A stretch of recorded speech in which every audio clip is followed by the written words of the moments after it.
Hello everyone, welcome back to our YouTube channel. अभी हम discuss करने वाले हैं क्वेश्चन नंबर 12। ओके, तो देखो यहाँ पे बोल रहा है कि consider the group G equal to A belongs to M two R. मतलब जी में 2 क्रॉस 2 का रियल मैट्रिक्सेस हैं जो कि ये प्रॉपर्टी सेटिस्फाई कर रहे हैं, जो कि है A into A transpose equal to identity. इसका मतलब ऑर्थोगोनल मैट्रिक्स, ए जो है ऑर्थोगोनल मैट्रिक्स है।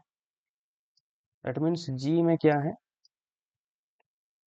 2 क्रॉस 2 रियल ऑर्थोगोनल मैट्रिक्स है जो कि मैट्रिक्स मल्टीप्लिकेशन के अंडर में ग्रुप फॉर्म कर रहा है। ओके, और यहाँ पे Z of G that is centre, Z का सेंटर दिया है। ओके, तो ये बोला है कि cardinality of Z of G, G का सेंटर में कितने एलिमेंट रहेंगे, ये पूछा है क्वेश्चन में। ओके, तो suppose let A B C D, suppose ये Z of G centre of G में बिलोंग कर रहा है। इसका मतलब जी में जितने भी मैट्रिक्सेस होंगे होंगे इसके साथ ये क्या करेगा, कम्यूटेटिव प्रॉपर्टी सेटिस्फाई करेगा। ओके, तो सपोज मैं लेता हूँ एक matrix A equal to -1 0 0 1। Okay, तो इसका ट्रांसपोज कितना हो जाएगा, -1 0 0 1। ओके, और यहाँ पे हम चेक करते हैं A into A transpose, that is -1 0 0 1 into -1 0 0 1। यहाँ पे -1 इंटू -1 1 प्लस 0 कितना 1, -1 इंटू 0 0 0 प्लस 1 0 0 प्लस 0 0। यहाँ पे 0 इंटू -1 0 प्लस 1 इंटू 0 0 प्लस 0 0। यहाँ पे 0 इंटू 0 0 प्लस 1 इंटू 1 1। इसका मतलब ए इंटू ए ट्रांसपोज हम जब कर रहे हैं ये हो रहा है आइडेंटिटी मैट्रिक्स। इसका मतलब ये ए जो है, ए बिलोंग्स टू जी। क्लियर, इसका मतलब ए क्या है, जी में बिलोंग कर रहा है। तो हम जो यहाँ पे लिए हैं A B C D matrix, ये ए के साथ भी कम्यूटेटिव प्रॉपर्टी सेटिस्फाई करेगा। ओके, तो A B C D into -1 0 0 1 equal to identity matrix, not identity matrix, equal to -1 0 into 0 1 into A B C D. Okay, हम जो लिए हैं ए बी सी डी, ये जो मैट्रिक्स ये इसके साथ ए के साथ भी कम्यूटेटिव प्रॉपर्टी सेटिस्फाई करेगा।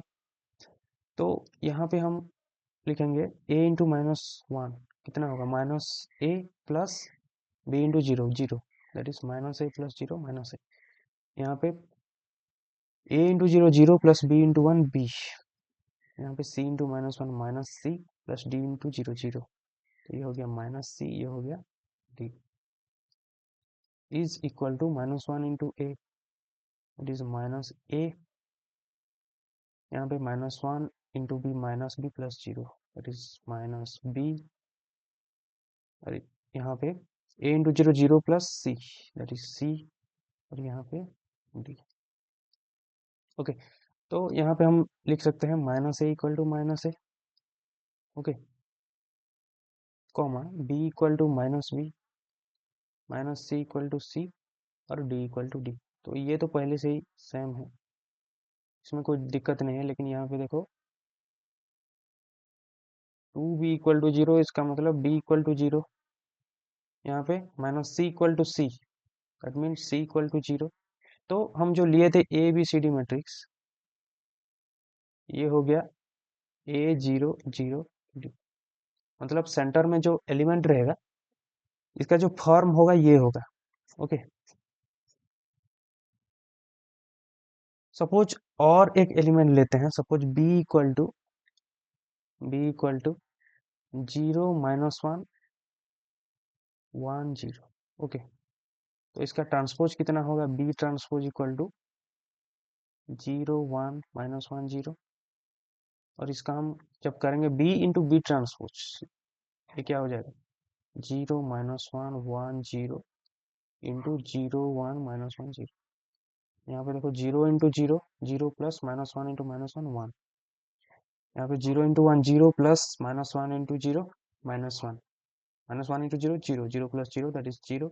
यहाँ पे 0, यहाँ पे 1 into 1, 1 plus 0 that is equal to identity matrix. मतलब यहाँ से हमको ये मिल रहा है कि B इंटू बी ट्रांसपोज जो है ये हो रहा है कितना, identity matrix. So B belongs to G।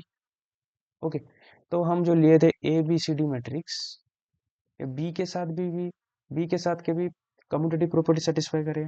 Okay, तो यहाँ पे ABCD into 0 minus 1 1 0 is equal to 0 minus 1 1 0 into ABCD। Clear? तो यहाँ पे हम लिखेंगे A into 0 0 plus B into 1 that is B। A into minus 1 plus 0 that is A into minus 1 minus A that is minus A। और यहाँ पे C into 0 0 plus D into 1 that is D। और यहाँ पे C into minus 1 minus C plus 0 minus C। Okay, equal to यहाँ पे देखो 0 into A 0 plus minus 1 into C that is minus C। और 0 into B 0 plus minus 1 into D that is minus D। और यहाँ पे 1 into A that is A plus 0 that is A। और यहाँ पे B into 1 B plus 0 that is B। Okay, तो यहाँ पे क्या हो गया, B equal to minus C, minus A equal to minus D, D equal to A और minus C equal to B। यहाँ पे देखो हम प्रीवियस मैट्रिक्स में जो निकाले थे, क्या निकाले थे, B equal to 0 C equal to 0, मतलब सेंटर में जो रहेगा ABCD मैट्रिक्स, इसमें B equal to 0 C equal to 0 ही होगा। ओके, तो यहाँ पे B equal to 0 C equal to 0, B equal to 0 C equal to 0 तो होगा। और यहाँ पे देखो हमको मिल रहा है कि A इक्वल टू D भी होगा। ओके, तो इसका मतलब जो हम सेंटर में लिए थे ABCD मैट्रिक्स, इसमें B equal to C equal to 0 तो होगा, इसके साथ साथ A इक्वल टू D भी होगा। इसका मतलब ये जो मैट्रिक्स है ये हो जाएगा A0 0 A।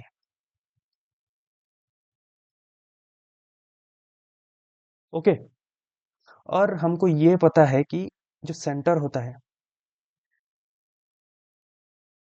ये होता है सब ग्रुप।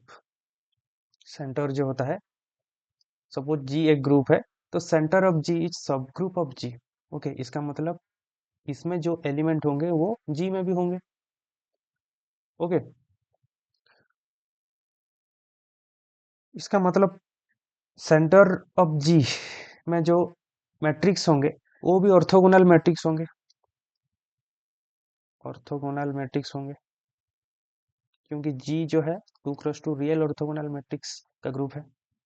ओके, और Z ऑफ G का सब ग्रुप है, इसीलिए इसमें भी ऑर्थोगोनल मैट्रिक्स ही तो होंगे ना। ओके, तो ये कंडीशन सेटिस्फाई करेगा A into A transpose equal to I। Suppose इसको हम नाम देते हैं C belongs to Z of G। तो C क्या होगा, ऑर्थोगोनल मैट्रिक्स होगा, इसका मतलब C इंटू C ट्रांसपोज ये आइडेंटिटी होगा। इसका मतलब A0 0 A और इसका ट्रांसपोज क्या होगा, सेम हो मैट्रिक्स होगा A0 0 A equal to identity matrix 1 0 0 1 होगा। क्लियर? तो यहाँ पे हो जाएगा A into A square plus 0 that is A square. यहाँ पे A इंटू 0 0 प्लस 0 0। यहाँ पे 0 into A 0 plus A into 0 0। यहाँ पे A into A square equal to 1 0 0 1। तो यहाँ से हमको मिल रहा है कि A स्क्वायर जो है ये 1 के बराबर होगा। इसका मतलब A equal two plus minus 1 होगा। Okay, A equal two plus minus 1 होगा।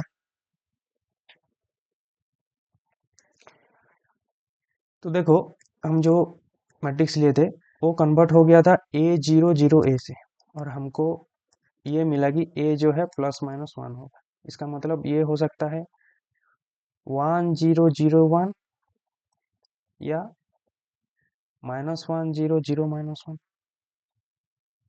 क्लियर? तो ये था A belong to centre of G। तो ये होगा सेंटर ऑफ G, और सेंटर ऑफ G में कितने एलिमेंट हो गए? 2 एलिमेंट हो गए। तो answer is 2। That is cardinality of centre of G, order of centre of G equal to 2। Okay, clear? तो आंसर क्या होगा?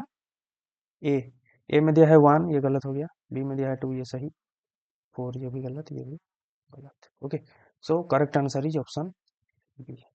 क्लियर? Thank you. मिलते हैं नेक्स्ट वीडियो।